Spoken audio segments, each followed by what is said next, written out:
তখন ইব্রাহিম আলাইহিস সালামের বয়স প্রায় 86 বছর। কত বছর? আর সারা আলাইহিস সালামের বয়স প্রায় 70।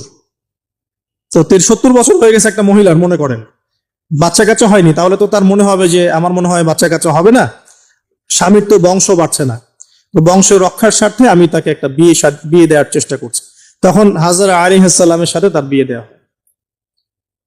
এই হলো সেকেন্ড ওয়াইফ। এবার বিয়ে হয়ে গেল, কিসের উদ্দেশ্যে দেয়া হয়েছে? সন্তান। এবার 86 বছর বয়সে আল্লাহ রাব্বুল আলামিন ইব্রাহিম আলাইহিস সালামকে সন্তান দান করলেন। সুবহানাল্লাহ। এই সন্তানের নাম কি? ইসমাঈল আলাইহিস সালাম। সন্তান জন্ম হয়ে গেল, পরীক্ষাও। ইব্রাহিম আলাইহিস সালামের জীবন তো পুরোটাই পরীক্ষা। বাবার থেকে বিচ্ছিন্নতা পরীক্ষা, আগুনের পরীক্ষা, সমাজ থেকে বিচ্ছিন্নতা পরীক্ষা। আবার এই যে এখন পরীক্ষা, আরো বড় বড় পরীক্ষা শুরু হচ্ছে। কি পরীক্ষা? এবার বলছেন স্ত্রী এবং সন্তানকে রেখে আসো মক্কায়। খুব খেয়াল করে দেখেন, এই জায়গা থেকে ইব্রাহিম আলাইহিস সালাম তার বিশ্বাস ছিল যে মক্কাতে আল্লাহ রাব্বুল আলামিন আমার স্ত্রী এবং সন্তানকে কিন্তু মেরে ফেলবেন না ইনশাআল্লাহ। কিন্তু তিনি তো মানুষ, তিনি বুঝতে পারছেন জনমানুষ শূন্য একটা জায়গায় আমার স্ত্রী সন্তান কিভাবে থাকবে। একটু পানি নিলেন, খেজুর নিলেন, রেখে আসছেন।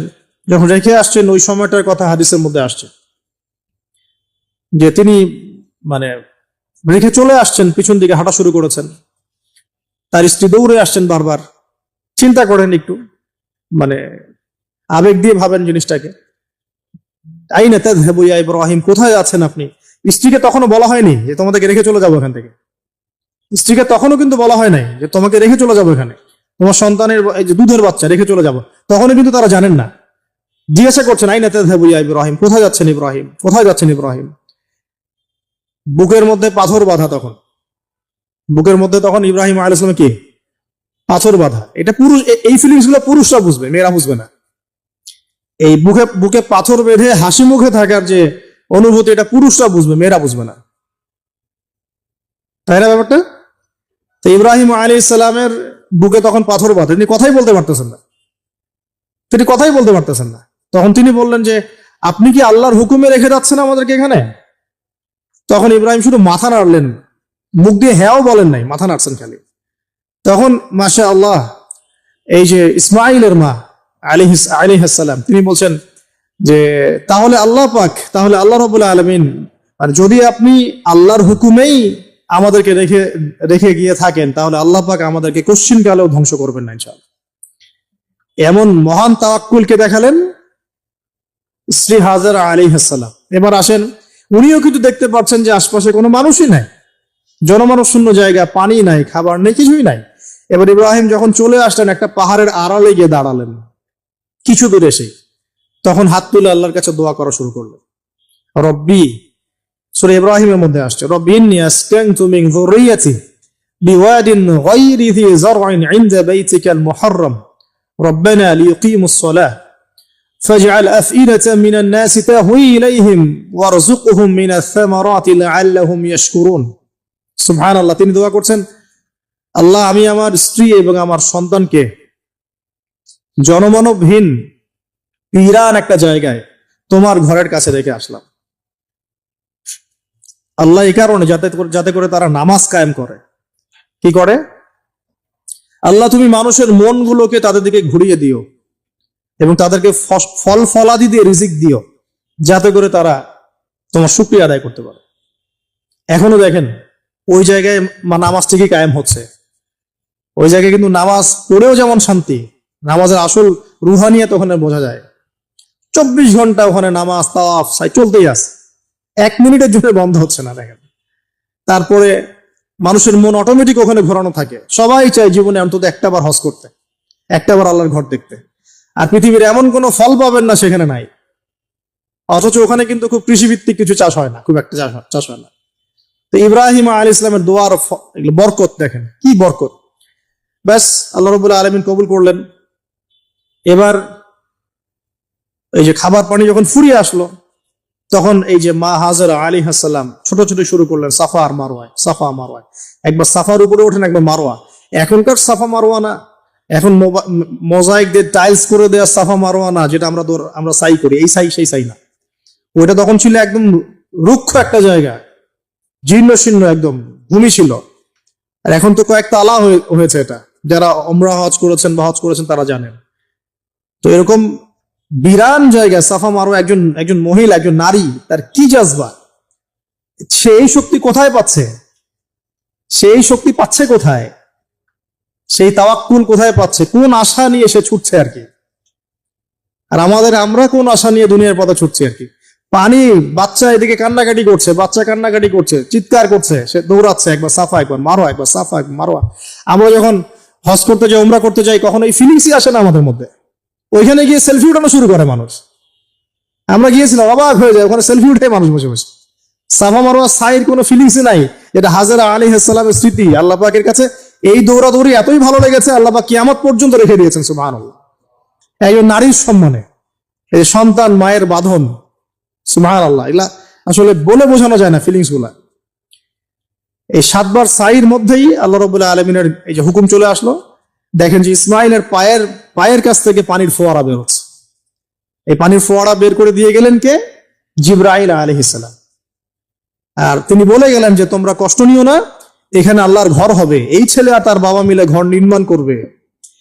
এবার তিনি এই যে পানি, জমজম কূপ তৈরি হয়ে গেল, পানি হলো, পানি দেখে পাখি আসলো। কি আসলো প্রথমে? পাখি। পাখি কিন্তু পানি খোঁজে। এরপরে ওখানে ওই পাখিকে দেখে একদল মানুষ আসলো আর কি। এই মানুষগুলো ইয়েমেন থেকে আসছে। কোত্থেকে? এই গোত্রই পরবর্তীতে আরবে বিস্তার লাভ করেছে। এই গোত্রের মেয়ের সাথে ইসমাইল আলাইহিস সালামের বিয়ে হয়েছে। পরবর্তীতে এই গোত্রের হাত ধরে কুরাইশ বংশ হয়েছে, এবং এই কুরাইশ বংশে আমাদের শেষ নবী মুহাম্মদ সাল্লাল্লাহু আলাইহি ওয়াসাল্লামের জন্ম হয়েছে। বুঝতে পারলেন? এই হলো ইতিহাস। তো তারা পানি চেয়েছিল। তো হাজরা আলাইহিস সালাম বলেছিলেন যে পানি দিতে পারে এক শর্তে, এখানে বসতি স্থাপন করতে হবে। ওরা তো আরো ভালো, বসতি স্থাপন করবো, পানিও পাবো, সব তো আরো ভালো হলো। এখানে ইসমাইল আলাইহিস সালাম বড় হন। পরবর্তীতে এখানকারই এক মেয়েকে তিনি বিয়ে করেন, নারীকে বিয়ে করেন। তার বংশতে আসে মুহাম্মদ। তার বংশতে আস্তে আস্তে যে কুরাইশ, বনু হাশিম, বনু মাখজুম, এগুলো হতে হতে হতে মুহাম্মদ সাল্লাল্লাহু আলাইহি ওয়াসাল্লাম কুরাইশ বংশে জন্ম নেন। তাহলে আমাদের নবীর পিতা কে বলেন? ইসমাইল। কোন কে? ইসমাইল আলাইহিস সালামকে বলা হয় আরব জাতির পিতা, আলাদা করে আরব জাতির পিতা। আর তখনই কিন্তু আরবি ভাষাটাই, যে আমরা যে এখনকার যে আরবি ভাষাটা দেখছি, এই আরবি ভাষাটা কিন্তু এই বনু জুহরুম গোত্র থেকে আসছে আর কি। বুঝতে পারছেন? এই গোত্রের ভাষা ছিল এই ক্লাসিক্যাল আরবি ভাষা, আমরা যে আরবিটা এখন চর্চা করি। তো এবার ইসমাইল আলাইহিস সালামের বয়স যখন এবার আবার একটু বড় হলো, বেশি হলো, 10 থেকে 13 বছর, তখন আরেকটা পরীক্ষা। এর মাঝে মাঝে বাবা আসেন, দেখেন যান, দেখেন যান। এখন শেষ বয়সে যারা সন্তান পেয়েছেন তারা এই জিনিসগুলো বুঝেন। আমরা যারা বিয়ে শাদী করি নাই, সন্তান হয় নাই, আমরা আসলে এগুলো পড়ি, বুঝতে পারি না। কারো যদি সন্তান মারা গিয়ে থাকে, তাকে দাফন করে থাকেন, তারা এই ফিলিংস গুলো বোঝেন, বুঝবেন। কিন্তু যারা সন্তানের বাবা হই নাই, আমরা মানে আনম্যারিড অ্যাডাল্ট হইনি, আমরা এগুলো বুঝি না। আমরা এগুলো পড়ি, আমরা এগুলো রিডিং পড়তে পারি। ঠিক আছে? জীবনে নিজের সাথে একটা কিছু হয়ে গেলে সেটার অভিজ্ঞতা আমরা যেভাবে বুঝি, না হলে তো আমরা বুঝি না। এখন শেষ বয়সে, সারা জীবন দোয়া করার পরে শেষ বয়সে গিয়ে আল্লাহ পাক একটা বাচ্চা দিলেন, ইসমাইল আলাইহিস সালাম। তাকে আবার রেখে আসতে বললেন দূরে। এই বাচ্চা আবার একটু বড় হয়েছে, মাঝে মাঝে দেখা হয়, যাওয়া আসা হয়, যাওয়া আসা হয়। এই বাচ্চার বয়স হয়েছে এখন 10 থেকে 13 বছর। আল্লাহ পাক বলছেন একে জবাহ করতে হবে, কুরবানি করতে হবে। তো ইব্রাহিমের জীবনের পরীক্ষাগুলো দেখেন। এবার এই স্মৃতি তো সামনে আসছে আমাদের। এই যে আমরা সাইর কথা বললাম, এটা আমাদের হাজিদের এখন এই কাজ করবেন তারা সামনে। আমরা যে কাবা ঘরের কথা বলছি, এখন তারা সেখানে আছে। আমরা এখানে নামাজের কথা বলছি, তারা সেখানে নামাজ পড়ছেন। এই জিনিসগুলো না জেনে, না পড়ে, না বুঝে হজ উমরা করতে গেলে স্বাদ পাবেন না, তো টেস্টটা পাবেন না। এখানে বয়স হলো 13 বছর, 15 বছর, কুরবানি করতে বললেন। কুরবানি যে আমরা করি, গরু ছাগল কুরবানি দেই, আমরা তো ফিলিংসই বুঝি না যে আসলে আমরা কি করতেছি, কেন করছি, কার স্মৃতিতে করছি, না করলে কি হতো। কারণ এখানে সবচেয়ে বড় কথা ছিল নিজের জীবন কুরবানি করা, নিজের জীবনটা কুরবানি করা। নিজের জীবন না আছে, আল্লাহ আমার কাছে একটা খাসি চেয়েছেন, একটা গরু চেয়েছেন, একটা বাহিমাতুল আনআম চেয়েছেন। এখানে তো আমার নিজের জীবনটাই দেওয়ার কথা ছিল। ওটা না নিয়ে আল্লাহ পাক বলেছেন যে বাহিমাতুল আনআম একটা দিলেই হবে, তোমার কাছে ওটার গোশতও চাই না, চামড়াও চাই না, কিছুই চাই না, তাকওয়াটুকু চাই। তাতেই এত কথা।